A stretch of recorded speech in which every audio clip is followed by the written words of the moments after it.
So may I now invite our next speaker, Dr. Swarup Prasad Ghosh, about whom our dear Jagannath Maharaj will be giving the necessary introduction. The second speaker of today's second session, Dr. Swarup Prasad Ghosh, has written a book titled The Relevance of the Ideas of Swami Vivekananda on International Relations, India's Foreign Relations as a Case Study. This book will be released by Revered Swami Suparnanandji Maharaj, the Secretary of Ramakrishna Mission Institute of Culture. International politics is passing through a critical phase.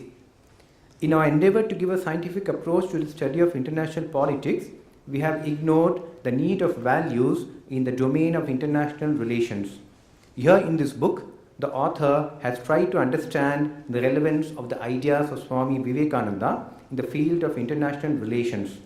The writer feels that the ideas of Swami Vivekananda is still relevant in the world of international politics, and for this, we have to understand the spirit of his teachings as expressed in his writings, lectures, and discourses. The world then will certainly look much different from its present pattern. This book has been written under the supervision of Professor Radharaman Chakraborty.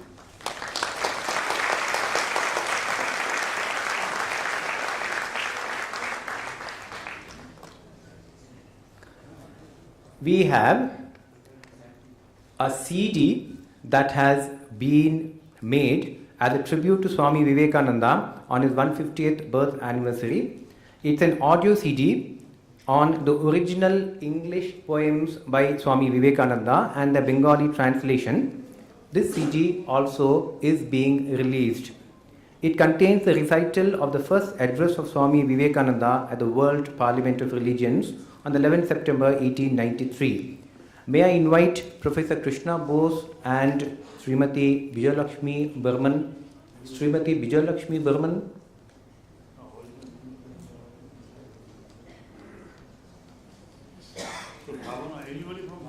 From Bhavana Cassettes.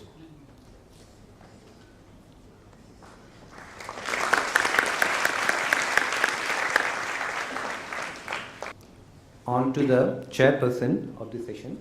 Let us now carry on the business of the second academic session. Dr. Swarup Prasad Ghosh, whose latest work has just been released by Revered Maharaj, would now make his presentation, and I think Dr. Ghosh should keep within the time limit. Right Reverend Professor Radharaman Chakraborty, my teacher, my mentor, my guide. Other distinguished speakers on the dais, most revered Swami Suparnanandji Maharaj, with whom I had a long association. When I started my career as a journalist, Suparnanandji was the first person whom I took interview when he was there as the vice principal of Ramakrishna Mission Narendrapur College. Ladies and gentlemen, today's August session covers a dialogue, a global dialogue rather, between the religious traditions,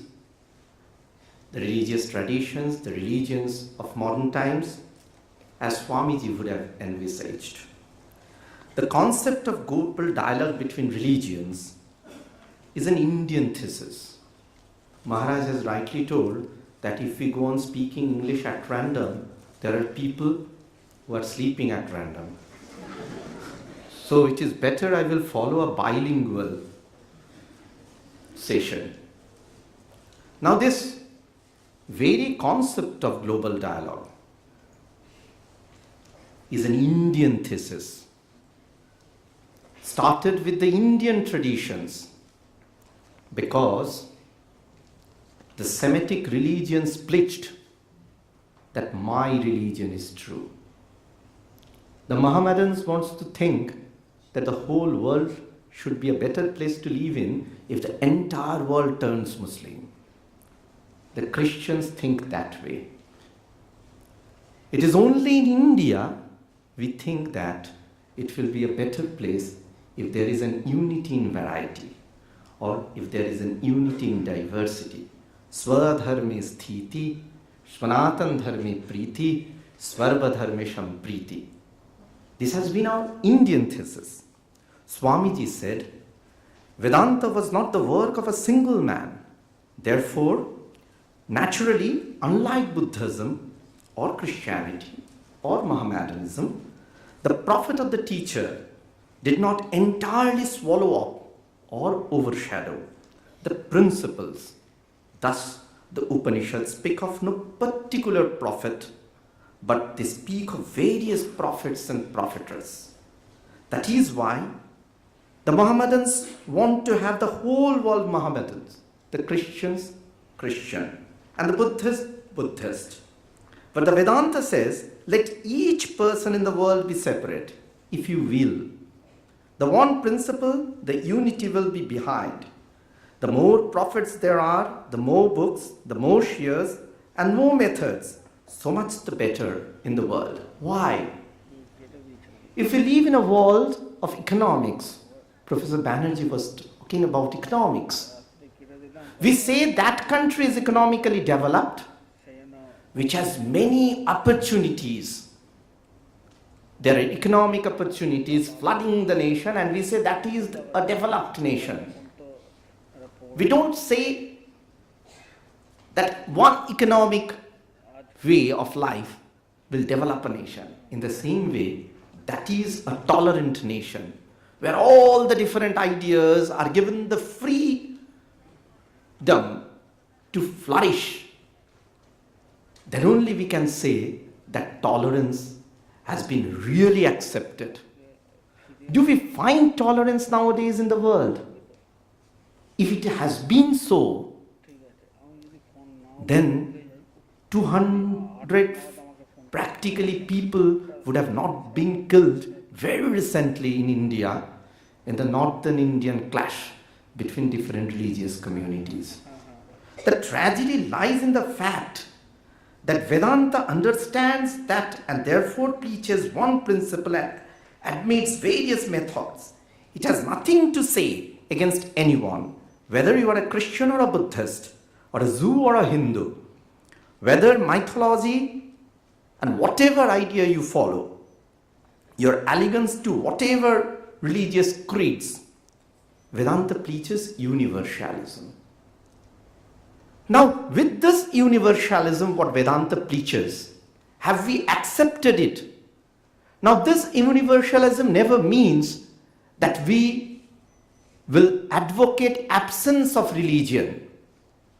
Now, with the permission of the chair, I will say that I will speak on the global dialogue from a perspective of international relations, as a student of international relations, because there can be only a global dialogue if we take the international considerations into our perspective.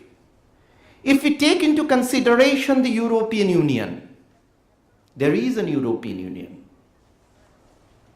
What is the most cementing factor of that European Union? The most cementing factor of the European Union is Christian culture and heritage. There are non-Christian nations in the European Union, but Turkey was a late incomer, rather known as the sick man of Europe, because Turkey had a different religio-political history. In the same way, OPEC nations have united. What is the basic common feature? Only oil production? No. Islamic culture and heritage that unites the OPEC nation. Whether we like it or not, whether we prefer it or not, but religion plays a very important role in the course of uniting people. I was hearing the Vice Chancellor of Aliyah University speaking that everything was being discovered by the Muslims, even zero. Aryabhatta only made some work after it was discovered. And there was claps after claps, claps after claps by the students. I was the only Hindu present there. It was not Tom, Dick, Harry speaking, the Vice Chancellor speaking. I was a student of St. Xavier's when I saw Father in Christmas speaking that the only true religion is Christianity. I hear only when I come to Ramakrishna Mission that the monks say, mine is true, yours is as true as mine. And there lies the greatness of India. There lies the acceptability of India. And this is the thesis the Indians only say. The American Constitution never declares America as a secular nation. The British Queen is the head of the state, the head of the Anglican Church. The American president takes oath touching the Bible. All the Christian majority nations of Europe are constitutionally Christian nations. Seldom we speak of the nations of Middle East, Horn of Africa, because they have discovered a separate thesis of global dialogue. That is the thesis of ethnic cleansing. There is no minority. Everybody belongs to one religion and a great dialogue going on.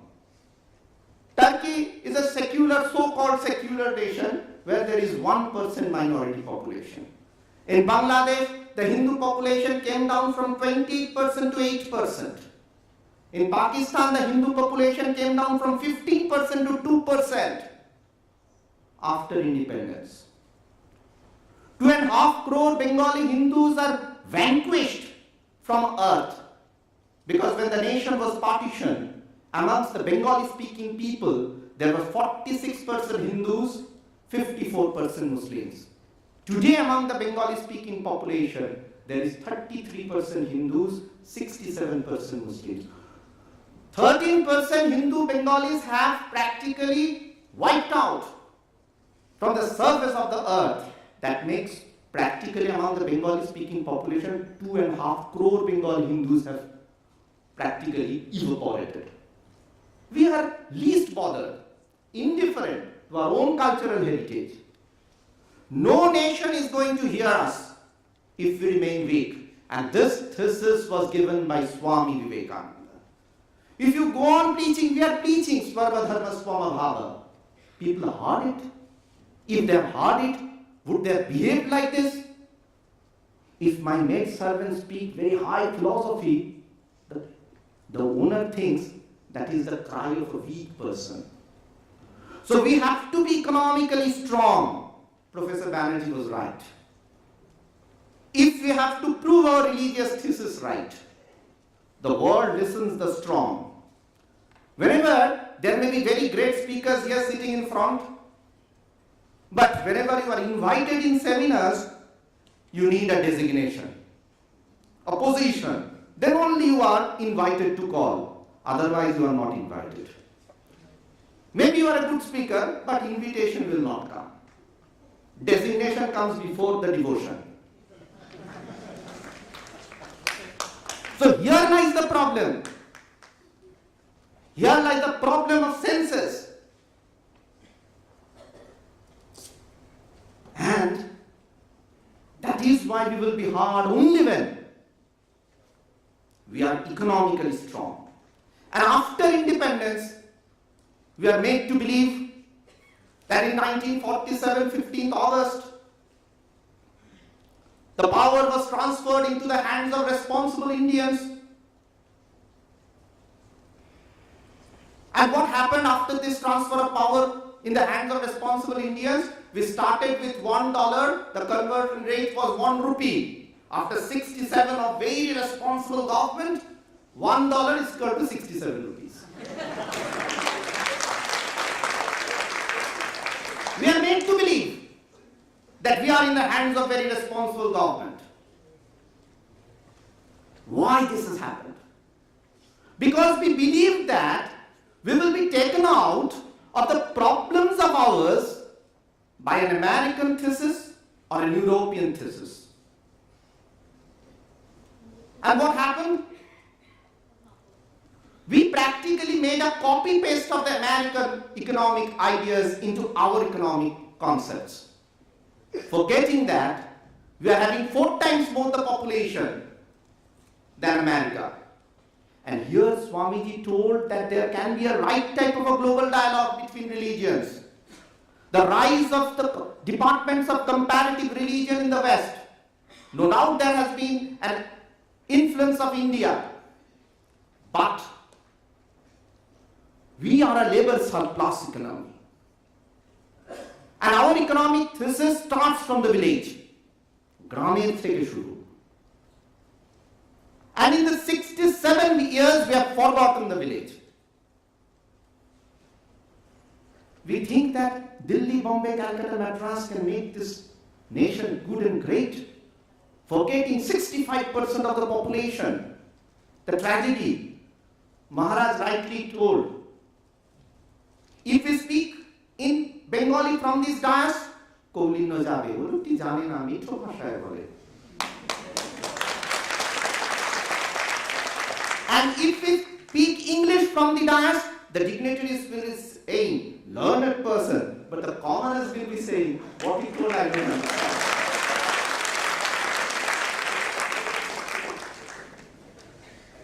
এই মাঠ আর ঘরের মধ্যে সমন্বয় দরকার।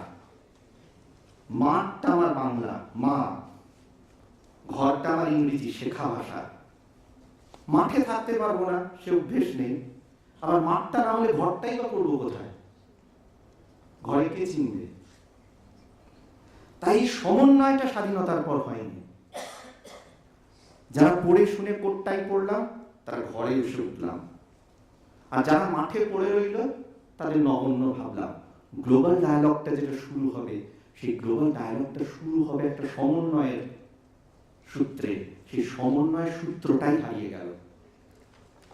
ভারতবর্ষের যে প্রাণ কেন্দ্রে যে সূত্রটি ছিল, সেই বেদান্তের সূত্র, সেটি হারিয়ে গেল। A unity between metaphysics and physics started from Mahabharata. Bangla इंग्रेजी रही हिंदी ना থাকে না কেন? हमें ये सोच विचार करना चाहिए। परमपिता परमेश्वर सोए हुए हैं, अर्जुन भी आए, दुर्योधन भी आए। अर्जुन दास भाव लेके आए, भक्त भाव लेके आए, सखा भाव लेके आए। दुर्योधन घमंड लेके आए, रजन भाव लेके आए, राजसूत्र लेके आए। अर्जुन परमपिता परमेश्वर को पांव पर पास बैठे, दुर्योधन सिर का पास उपवेशन किए।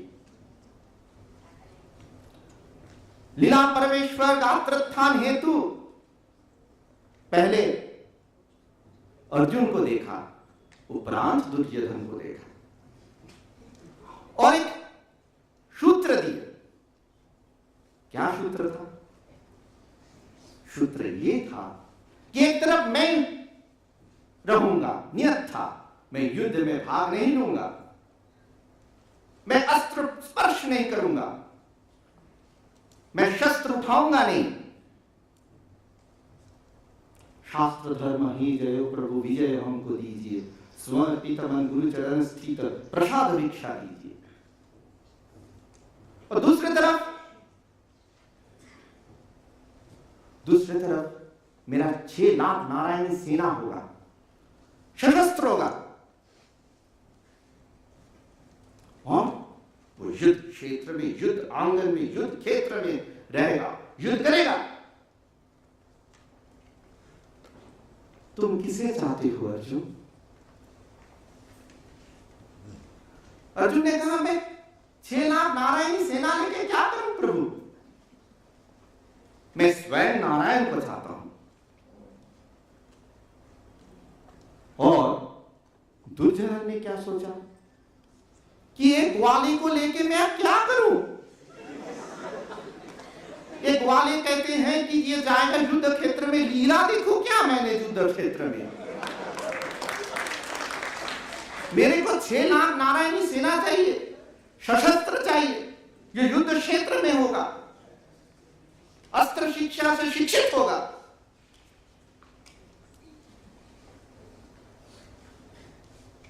Or what it teaches at the end of the day.